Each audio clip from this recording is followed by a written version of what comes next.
In 1942, as London nights were dark due to wartime blackout rules, a man walked the streets, finding victims. Known as the Blackout Ripper, he killed nearly as many as Jack the Ripper, yet few know about him.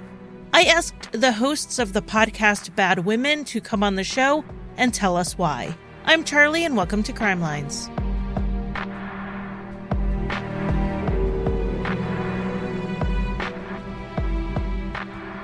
Welcome to Crime Lines. It is another bonus episode where I'm going to cover the basics of the case and then jump into an interview with the hosts of the long-form coverage on the topic. I am hoping going forward that I do spread these out a little bit more and not do so many in such a short period of time, but the opportunity to do all of these just fell on my desk this fall, and I snatched them all up for a couple of reasons.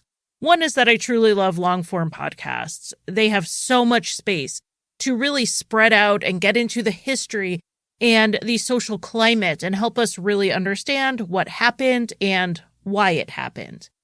Also, these people showing up in my inbox are all brilliant. They're experts in what they're doing, and I find it fascinating to talk to them. So this week, I was very excited to talk with Hallie and Alice, the brains behind the podcast Bad Women, about their show, which is on Season 2. Season 1 was about Jack the Ripper, but as you can tell from the title of the podcast, it was actually about the women targeted more than about the killer. And they are back for Season 2 to cover another case called the Blackout Ripper, which is a case I've never heard of, even though it occurred within living memory. There is a historical backdrop to this case, which is what really drew me into the podcast. It occurred during World War II in London at a time when London was dark at night. Man-made lights were extinguished and windows were covered to make it harder for bombing missions to successfully hit key targets and populated areas. With the night darker than usual, a serial killer took advantage, though it is possible he was a spree killer, killing 4 women and attacking 2 others in less than a week. On the other hand, it's also possible he had killed before this and was a serial killer who, like Ted Bundy, went on a spree before he was stopped. It started on Sunday, February 8th, 1942, when a 41-year-old pharmacist named Evelyn Hamilton arrived in London. She had lost one job due to cutbacks due to the war, and she was in London for one night while she was traveling to a new job she had found that would start the next day. But the next morning, Evelyn did not get on the train. A man walking down the street saw a flashlight on the ground outside of a street-level air raid shelter. He looked inside the shelter and found Evelyn's body in the gutter that ran through the shelter. Her clothes had been disturbed, with one breast exposed, and her purse had been stolen. When the purse was later found, no money was in it. It was believed she had been killed as she headed back to her boarding house for the night after having left a restaurant around midnight. The cause of death was strangulation, but there were small scratches and cuts found on her body. Based on some evidence at the scene, including the bruising pattern on her neck, indicated that the killer was likely left-handed. The day after Evelyn Hamilton's body was found, on February 10th, the body of 34-year-old Evelyn Oatley was found in her apartment, in bed, having been beaten, strangled, and then her throat cut. She had also been sexually mutilated. The killer's fingerprints were lifted from some of the items used in the mutilation. Evelyn Oatley had moved to London with the hopes of working in the theater. She worked as a nightclub hostess, but also as a sex worker. She was seen the night before her body was found at a restaurant, talking to a brown-haired man wearing a Royal Air Force uniform. A neighbor saw her with who is believed to be the same man around 11:40 p.m., entering the stairwell to her apartment. Between the fingerprints at the scene and the description of the man, the police had their first major lead in this case. The next night, on February 11th, 43-year-old Margaret Lowe was killed in her apartment. Margaret had a rocky adult life, and I discussed her a bit with the hosts of Bad Women, and you'll hear that in our interview. After her husband died, she sent her daughter to a boarding school and moved to London, finding basic accommodations that she could afford. She worked as a housekeeper before she turned to sex work. She was last seen walking down the hall towards her apartment with a man presumed to be a client. It was after 1 a.m. Margaret's body wasn't found for a couple of days after her daughter went to visit her for the weekend, as she did once a month. Margaret didn't answer when she knocked, and her daughter found a package left outside her door that had been there for 2 days. She called the police, and they broke the door down. Margaret was found in her bed with similar injuries to what they saw at the Evelyn Oatley crime scene. They were also able to find a fingerprint on an object used by the killer, and it was noted, like in the Evelyn Oatley case, that the print indicated the killer was left-handed. On February 13th, Henri Joannet arrived home to the apartment he shared with his 32-year-old wife, Doris, and found that the bedroom door was locked. When he couldn't get a response from Doris or get the door open himself, he called the police. The constable who responded had Henri wait in the hall while he got the door open. He then found Doris's body in a similar state to the previous 2 victims. Also, like the previous 2 victims, Doris was a sex worker. Doris was last seen the night before around 10:20 p.m. She was with a friend and told this friend that she was going to visit a regular client called the Captain. That was Doris's usual work, her regulars, versus picking a John up off the street. But when she needed extra money, she would sometimes bend this policy. And alike with Evelyn Oatley and Margaret Lowe, the weapons used to injure and mutilate Doris were largely taken from what was already in her home. These were the 4 spree murders associated with the Blackout Ripper, though there were 2 more attacks where the women survived. One occurred on the same night of Doris's murder, and the other occurred the night after. The first attack hours before Doris was killed was on 25-year-old Catherine Mulcahy, also a sex worker, who had taken a client back to her apartment. After she partially undressed and got into bed, the man began attacking her. She fought him off, and because she was only partially undressed and still had her boots on, she managed to land a good kick and got away, running, screaming, to the safety of a neighbor. The man went to the neighbor and offered Catherine more money as an apology, saying that he had just had too much to drink. But she kept screaming, and likely realizing she was not accepting either the money or his apology and was likely going to call the police, he ran off. However, he left his Royal Air Force belt behind. It was after this attack that this man went out and met Doris Joannet. And then the night after Doris's murder was the second surviving victim, Margaret Haywood, who also used the nickname Greta and is sometimes called Mary in the reporting. You'll see all 3 used. Greta had been at a restaurant waiting on her boyfriend when a man approached her and offered her some money for her company. She told him she was not that kind of woman, but the 2 did sit and talk for a little bit before she left the restaurant. The man walked with her as she left. As they made their way down the street, this man pushed her into a doorway and groped at her waist, trying to kiss her. He asked if she wanted to go to a nearby air raid shelter with him, and she said she didn't know of one, and she wouldn't go with him regardless. At this, the man more aggressively began grabbing at her and trying to get his hand up her skirt as Greta tried to push him away. The man then grabbed her by the throat, pinning her in the doorway, and strangled her until she blacked out.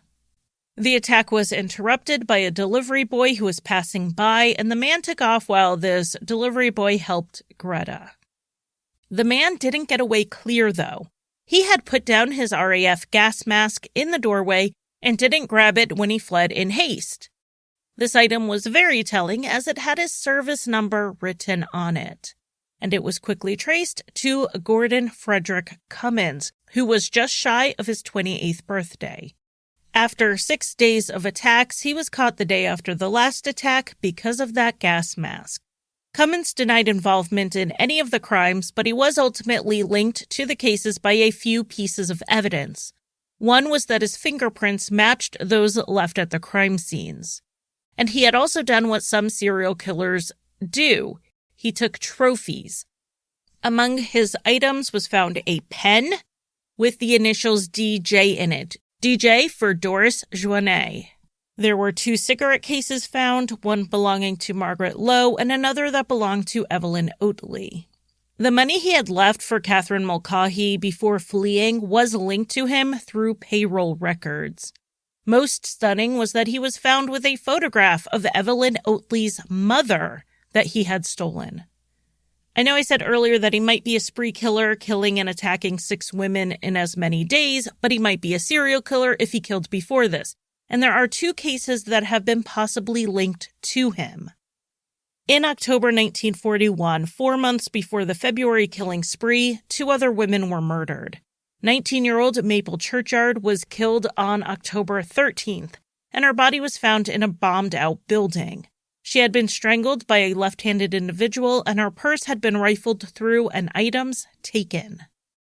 On October 17th, just 4 days later, 48-year-old Edith Humphreys was found dead in her bed. She had been bludgeoned, strangled, and stabbed. She was still alive when she was found, barely, and died at the hospital. Gordon Cummins would become a suspect in these 2 murders, but never charged. Cummins continued to deny involvement in any of the attacks, claiming that bags and gas masks would be swapped between the men he served with. The killer was most surely in the RFA, but his stuff had gotten mixed up with Cummins' items. That's how his gas mask was found at the scene of an assault, and why he ended up with a bag of items belonging to the victims. This did not sway authorities, and he was charged in all 4 February murders and both attacks. Cummins' wife and family stood by him as he went on trial. But he was only going on trial for 1 murder. The Crown chose the case that had the most circumstantial witness and forensic evidence to go first, and that was for the murder of Evelyn Oatley. It was normal in England at that time for someone charged with murdering several people to only be tried for 1 murder at a time. I tried to figure out when that changed by going through my knowledge of mid-20th century UK serial killers, which is admittedly limited. John Christie, who confessed to killing several people, was only tried for 1 of those murders in 1953. But then by the time we get to 1966 with the Moors murders, we see 3 murders being tried at once. So this practice seems to have changed somewhere in that time frame. The trial started on April 27, 1942, with opening statements and witness testimony. The next day, they had closing statements and jury deliberations. And the jury deliberated for just 35 minutes before returning with a verdict of guilty. This entire case, start to finish, even counting sleeping time, took less than 48 hours. Gordon Cummins was then sentenced to death, and in spite of an appeal and his family proclaiming his innocence, the sentence was carried out in June 1942. The time that elapsed from the first murder of Evelyn Hamilton to the execution of Gordon Cummins was just 4 months. That is a basic overview of this case and the information you need to know going into this interview with the hosts, Hallie and Alice, of the podcast Bad Women. So while you're listening to this, go find Bad Women in your podcast app and hit subscribe. You are going to want to hear much more about these women and about the historical significance of these cases.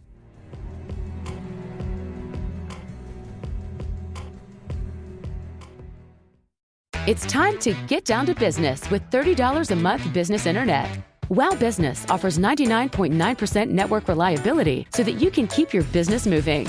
$30 a month gets you 30 megabytes per second with 24/7 US-based support, a price lock guarantee, and a 60-day satisfaction guarantee. Lock in our lowest priced offer for the support you need. Go to switch2wowbusiness.com. Offer for new customers with a 2-year agreement, subject to change. Prices do not include taxes, fees, and equipment charges. Restrictions apply.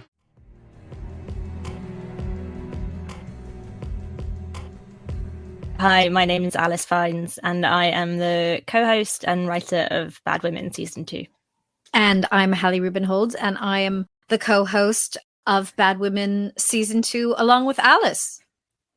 Being that this is Season 2, you did an entire first season. Do you want to just say what your first season is about? Well, the first season was basically based on my book, The Five, which was about the five victims of Jack the Ripper. And it did a deep dive into their lives. And what we tried to do was to focus on basically their histories, much as I did in the book, to the exclusion of talking about the killer. And we expanded what we were looking at to include kind of what happened after the book came out and the response to it, and also looking at how murder is looked at in the present day, and what sort of lessons we can learn from the women's experiences today in society, what problems are still with us today. I would just add to that, through kind of building on the work of Hallie's book, The Five, we looked at how we've got the myth of Jack the Ripper wrong and what that reflects back to us about our culture even today. Why tell Season 2 as a podcast and not another book? Or is it going to be a book and I just spoiled a surprise? No, it's not a book. In fact, I'm writing another book right now. And one of the reasons that I really needed Alice's help and contribution was that my attention is really divided right now because I'm focusing on another crime, which I'm writing about. And so this is something entirely new. And it also expands kind of on what we were looking at in Season 1. And it looks at women's lives. It takes it a little bit further. The same city, really the same class of woman, but it takes it into the Second World War during the Blitz. I mean, there's a couple of different reasons that really this story lends itself well to the podcast medium, I would say. The central spine of the story is really taking place in London's West End in 1942 in World War II, which is a very visually dark a lot of the time there because London's been blacked out, but it's an incredibly sound-rich environment. So the West End is London's nightlife district, and you've got theatres, dive bars, jazz music, clubs, lots of fun, hedonism even in this time, alongside bombing, shelling, terror. And so because it's so sound rich, it really lends itself well to world building through the sort of audio medium. And we've got a fantastic sound designer, Pascal Wise, who creates these amazing sort of immersive soundscapes that are really transporting. And they really pull you into that world and they guide you through the story. I think guiding you through the story is partly about, in that way, pulling you in, transporting you is partly about creating something compelling.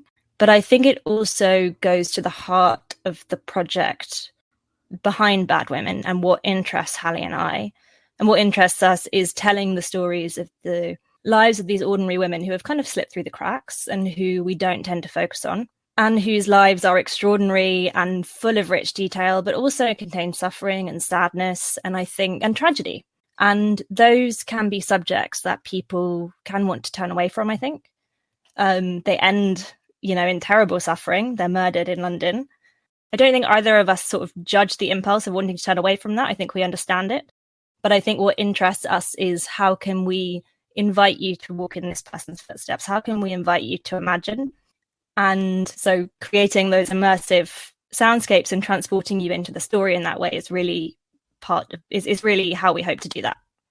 With Season 1, you had done the research for your book, and then also Jack the Ripper is one of the, biggest true crime historical stories. So I imagine you had a lot of sources just right there. Did you have that with this case? Was this a case where finding the archival sources was easy?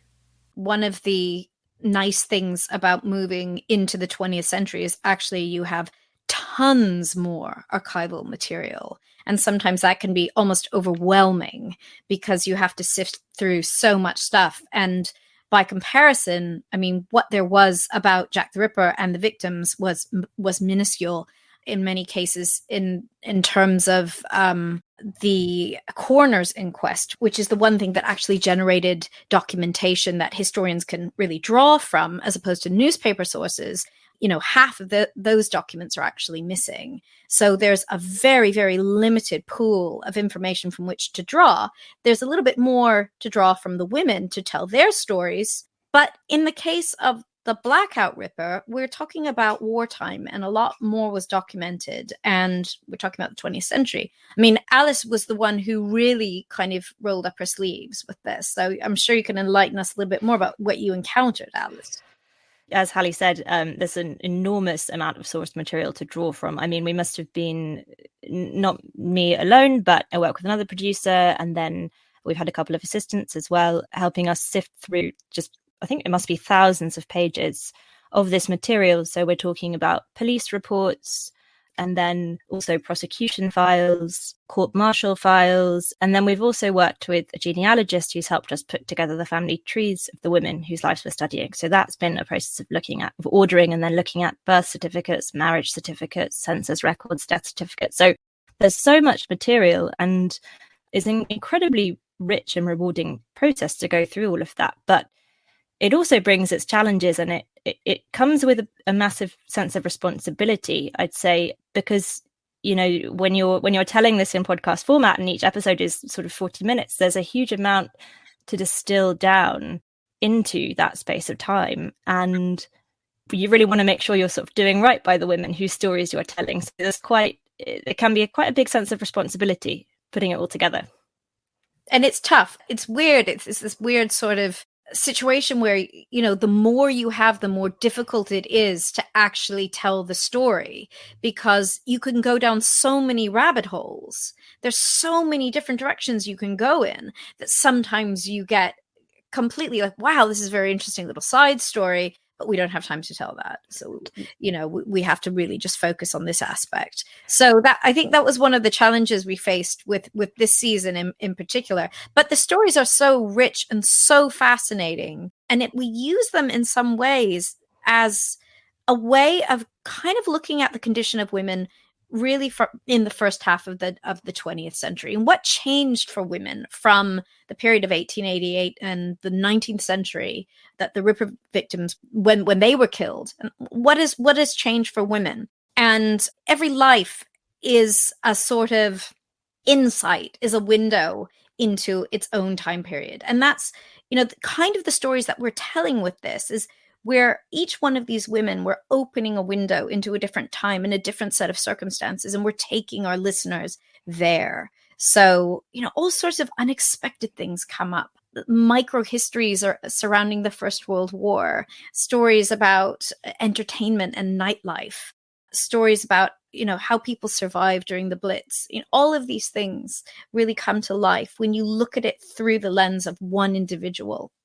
When you put all these episodes together, the scale and the scope of the story becomes really quite epic, because in addition to the kind of twists and turns that Hallie's talked about around World War One and nightlife and theatre, we've got one woman who says that she moved to New Zealand as a child, and she spends the first part of her life there, and then she migrates back. And so you've got that sort of early 20th century globalization. The world is vast, and yet it's also starting to become smaller. And I've just been writing another episode about a woman whose parents are essentially refugees from what is now modern day Ukraine. So there's this epic scale and sense of these women's stories drawing in all four corners of the world, and also this sense of sort of quite cyclical return, I would say sometimes. Hallie, do you think?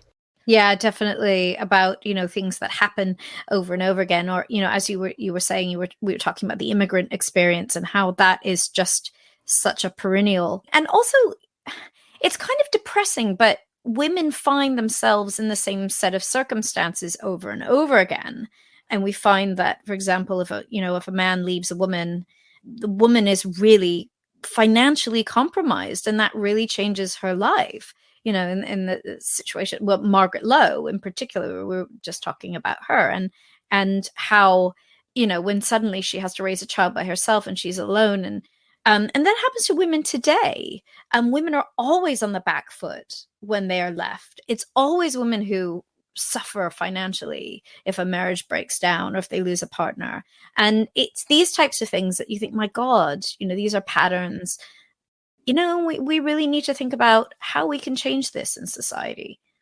The Blackout Ripper kind of forms the central spine of the story, but we have a few tentacles off into other stories, examples of crimes against women and violence against women during World War II, and a couple of cases of intimate partner violence where that is a very pressing issue. The need to stay bound to someone because you're sort of financially bound together. And I think we haven't totally left that behind as a culture today. So, these things, not only do they recur in season 1 with Jack the Ripper and in season 2 of the Blackout Ripper, but also we still see them and we still haven't figured out how to fix these things, I think. And I think what's so important, what Alice and I are actually saying here, is that we're very interested in looking at what circumstances create a victim for a killer. And all of these social circumstances that compound. A society creates a victim and creates a murderer at the same time. And unless we really look at this, we're not really looking at the story of a murder in the round. We're just focusing on the killer. And I personally think this is a more enlightening, a broader way of examining murders and why they happen. So Hallie and I actually approach this series from different disciplines. Hallie's a historian and I'm first and foremost a journalist, but my educational background is in criminology. So looking at crime in terms of its social construction, the types of things that Hallie just described. What do we choose to criminalize and why do we criminalize it and what are the consequences? But how also as a society, as a culture, do we perhaps make victims or make certain people more vulnerable to crime? And so although we approach this subject from different disciplines, there's a huge overlap for us in looking at this subject from that point of view. With this case, I here in the US have never heard of this, ever. But I have definitely heard of Jack the Ripper more times than I can count. There are so many podcasts and books and movies and documentaries and theories about this case. Where the Blackout Ripper seems to have virtually none. What do you think contributed to that? Jack the Ripper, unfortunately, is one of our top cultural exports in the UK. Everybody knows about Jack the Ripper. People come to London and they go on Jack the Ripper tours and they go and drink Jack the Ripper themed cocktails and they go to Jack the Ripper escape rooms and all sorts of things like that. And people dress up like Jack the Ripper for Halloween. Of course, that's quite a brand identity. And unfortunately, I think it's really unfortunate that, somehow the impact of what was done, the fact that we're actually talking about murders and we're not talking about somebody like Dracula or Frankenstein's monster, some sort of invented creature. We're talking about a murderer. And somehow the effect of that, the reality of that has been watered down because it's become something which is fun, which is why you've heard of it. It's, they're cultural tropes, they're movies. There are lots of murders that have never been investigated that tell us a lot about the time and place in which they occurred. And this is just one of those.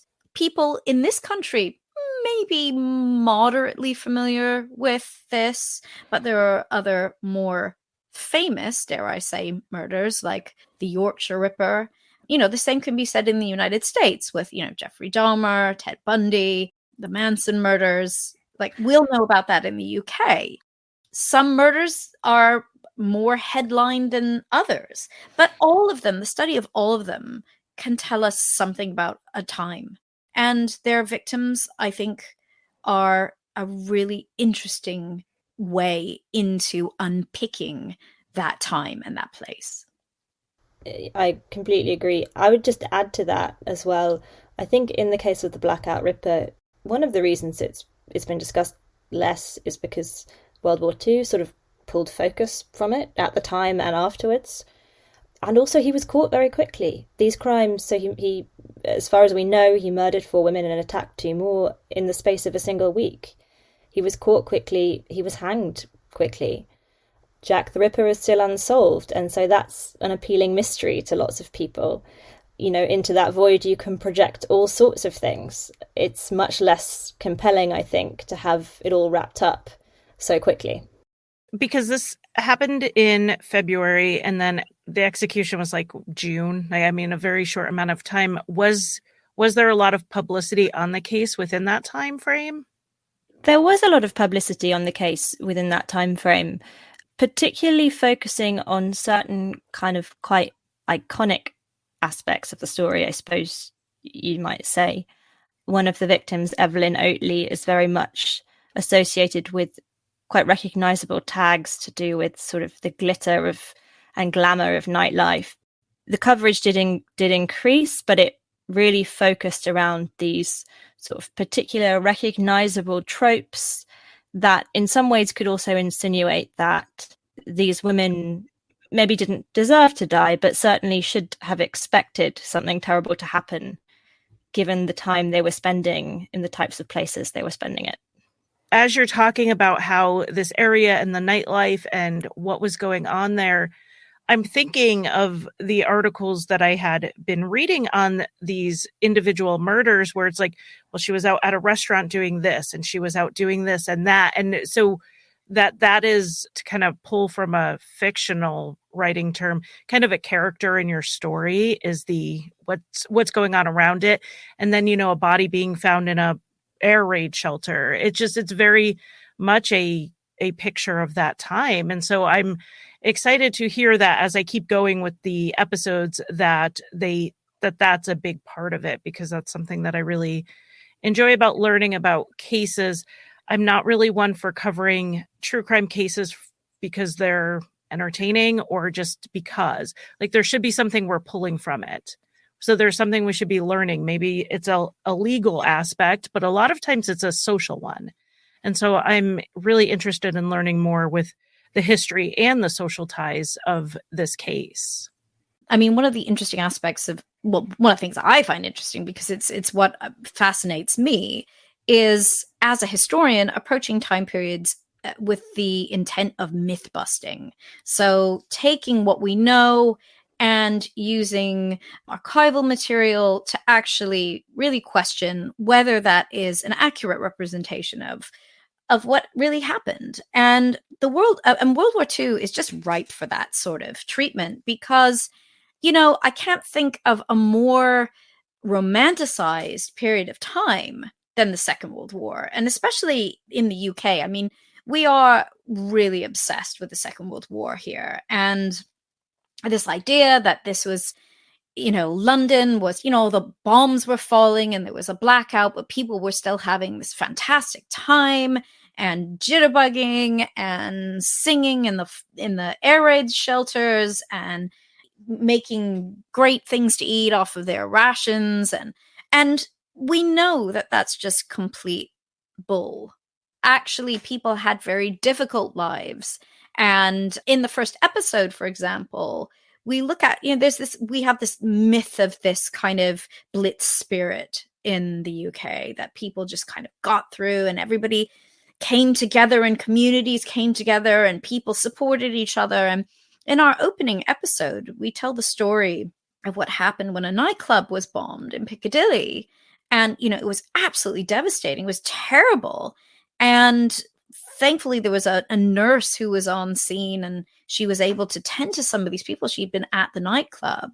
But then it turned out that there were people who were just using this as an opportunity to steal things off of the corpses and off of the people who were helping too. Houses that had been bombed, bomb sites were looted regularly. There were all sorts of crimes that happened that went undetected simply because of the chaos. And I think one of the things that we want to do with this particular season is to actually show that there wasn't a time in history when we were all better people. We're human beings and we're flawed, and we've always been deeply flawed. And war is no different, and the Second World War was no different. So I think that's one of the fascinating aspects of this particular season. Would you agree, Alice? Yeah, absolutely.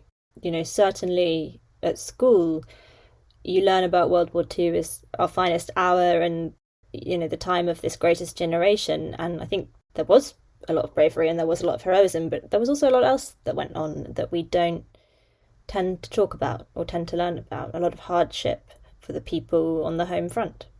Here in the U.S., we use the greatest generation, to describe my grandparents' generation. They lived through the Depression as children, and then they ended up going to war. My grandfather enlisted in the Navy during World War II, and it's the greatest generation. But I think we don't always consider the fact that there were also not a lot of choices. You didn't have a choice to survive the Depression, and a lot of people didn't survive it. Yeah. And a lot of people didn't survive the war. And a lot of people came back very, very psychologically and physically disabled from the war. I think one of the things that you're telling through these stories of these women is what choices did they have? Exactly. And I've always found it very interesting how we often look back into the past and we say things like, oh, that person was so brave, or they did this, or they stood up for that. And you're absolutely right. In many cases, this so-called bravery is just about not having a choice, and people having to do what they need to do to get by, and having to face things because they don't have a choice. They have to do it. A number of the women, both in our first season who were killed by Jack the Ripper, and also in the second season, they were sex workers. And of course, one of the things we look at is, how is it that a woman ends up in sex work? Obviously in the 19th century, but also in the mid-20th century during the Second World War. And also there are women who we find enter into sex work and then get out of sex work, and then circumstances change. And because they have lived off of sex work before and they have that experience of it, it seems like a natural thing to go back to. And then they go back to it. And a lot of people didn't have choices in what they did. And it was just about making the best of a really bad situation. And I find that fascinating. I'm really looking forward for the rest of season 2. Do you know if there's going to be a season 3? Do you have your eye on any other cases? Alice? Well, there are so many different stories that Hallie and I are interested in telling. So definitely keep your ears peeled for a season 3, but all to be confirmed. Definitely, if there is a season 3, reach back out. I'd love to have you guys on again. Thank you so much for giving me some of your evening, my morning. But I really appreciate it. Thank you so much. Thank you for having us, Charlie. Thank you. Thank you for listening. You can find Crime Lines on Facebook, Twitter, Instagram, and occasionally TikTok. Crime Lines is on Patreon, where I offer early and ad-free episodes as well as bonus content. Visit patreon.com/crimelines. If you want to buy me a coffee, the official drink of Crime Lines, you can give a one-time donation at basementfortproductions.com/support. And if you need a palate cleanser after listening to heavier true crime shows, check out Rusty Hinges, an allegedly funny history, mystery, and true crime show that I co-created and write for.